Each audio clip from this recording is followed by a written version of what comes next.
मंदिर में अगर दिया लगाने जा रहे हो, बाती लगाई है आपने मंदिर के अंदर, तो कुछ देर बैठिए, कुछ देर स्मरण करिए। हमारे यहां तो यहां तक कहा गया है कि किसी मुर्दे को अगर जलाया भी जाता है तो कपाल क्रिया तक रुकना पड़ता है कि थोड़ा रुकिए, कोई पीछे से आकर कुछ कर ना जाए। दीप जलाएं, थोड़ी देर रुकिए। और दीप का भी नियम है हमारा, दीप का भी नियम है। दिए में जो फूल बत्ती लगती है, गोल बत्ती लगती है, गोल वाली, ये बत्ती हमेशा कोई विष्णु भगवान की पूजन कर रहे हो, शिव जी की पूजन कर रहे हो, कोई अन्य देवता का अगर आप स्मरण कर रहे हो तो गोल बत्ती लगाई जाती है। भगवान के मंदिर में पूजन कर रहे हो तो गोल बत्ती लगाएं। लंबी बत्ती, लंबी वाली जो बत्ती होती है, लक्ष्मी की पूजन में, देवी पूजन में, जितनी भी माताओं की आप पूजन करोगे, जितनी भी देवियों का आप स्मरण करोगे, उसमें लंबी बत्ती का प्रमाण है। पितरों की पूजन में लंबी बत्ती का प्रमाण है। पितरों को कभी गोल बत्ती नहीं लगती। आप मटके के पास में, परिंदे के पास में, जल के पात्र के पास में कोई भी अगर दिया लगाएंगे तो मां के पास में, जल के पात्र के पास में कोई भी अगर दिया लगाएंगे तो वहां गोल बत्ती रखकर लगाएंगे तो घर में लक्ष्मी नहीं टिकेगी।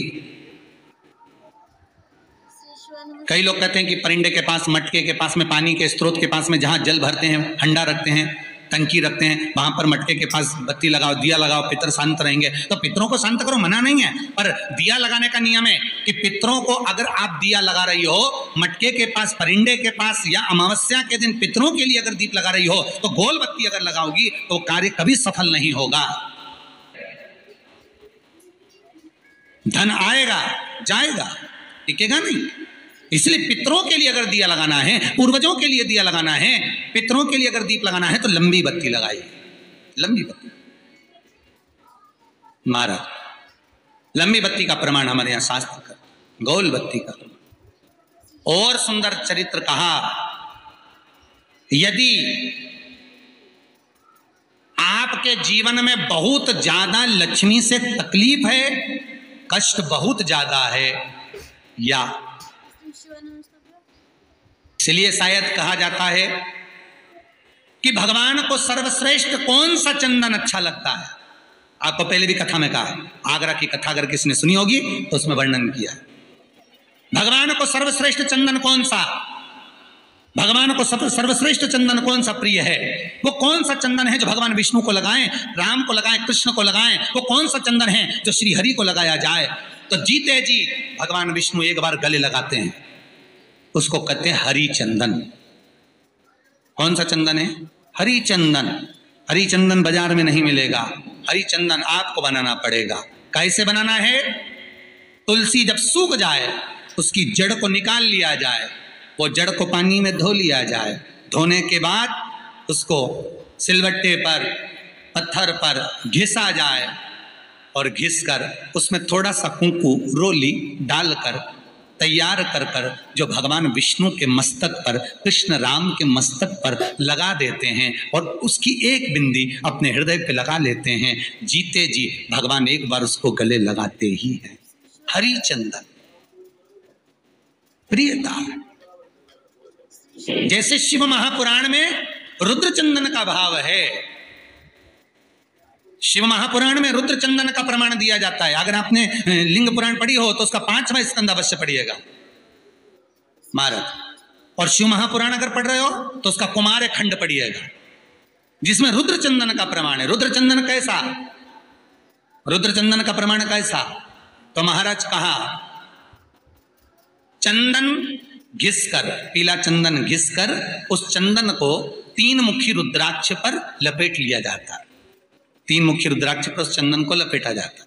लपेटोगे उसके बाद उसको ऐसा गोल करोगे तो एकदम चिकना हो जाए, एकदम चिकना, ठीक है, एकदम चिकना हो जाए।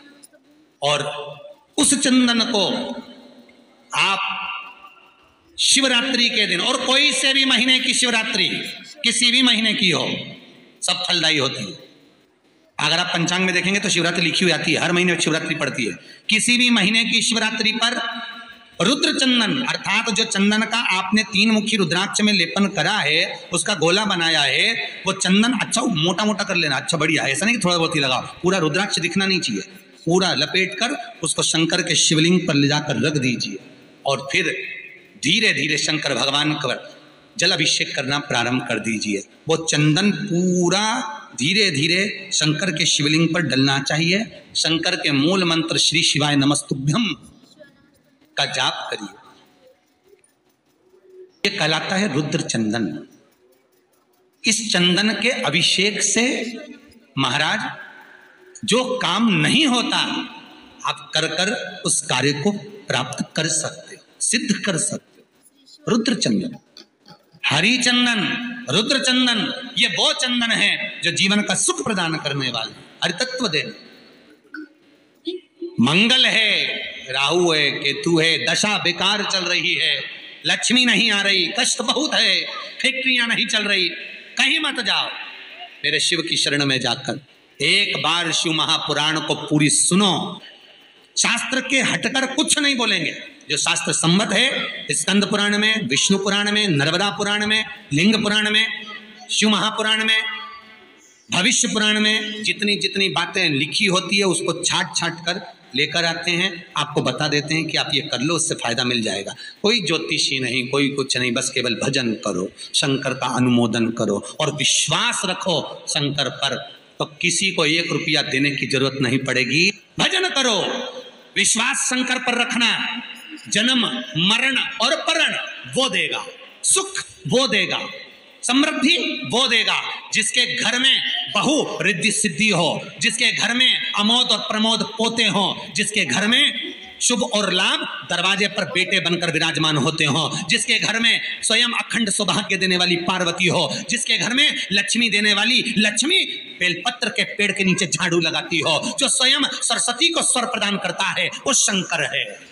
जब सब कुछ उसके पास में है, कुबेर का खजाना वो चोर को दे देता है, जब सर्वस्वता उसके पास है, तो आप इधर उधर डोलते क्यों हो? क्यों डोलो? उस पर विश्वास रखो। वो शंभु, वो शंकर, वो त्रिकालदर्शी, वो कैलाशी, वो अविनाशी सुख देगा, आनंद देगा। का तरीका केवल उसको रिझाओ।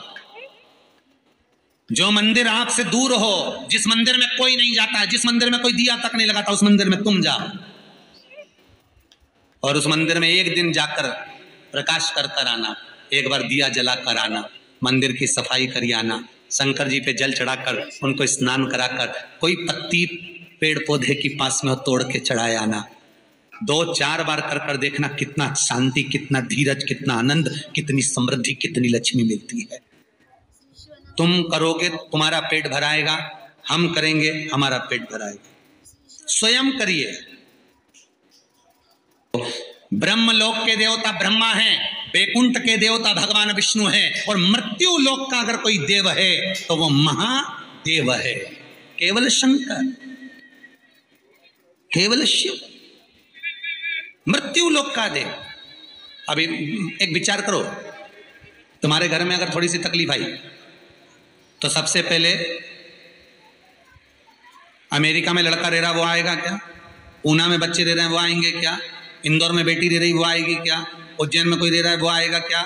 सबसे पहले वो आएगा जो तुम्हारे घर के पास होगा या घर के करीब में होगा, बिल्कुल लगा हुआ होगा या घर में होगा। अब आप कहाँ रहते हो? जितने लोग कथा सुन रहे हैं सही बताना, कहाँ रहते हो? पृथ्वी पर मृत्यु लोक में रहते हो। और पुकार किसको रहे हो? ब्रह्मलोक में। पुकार किसको रहे हो? वैकुंठ लोक में। पुकार किसको रहे हो? इंद्रलोक में। और जो घर के घर में रह रहा है, जो तुम्हारे पास में रह रहा है, जो मृत्यु लोक में रह रहा है, उसको तो बुला ही नहीं रहा। कई लोग कहते हैं मृत्यु लोक। कई लोगों की आदत है, पड़ोसन को तो खूब चाय पिलाएंगे, पड़ोसन की काकी के तो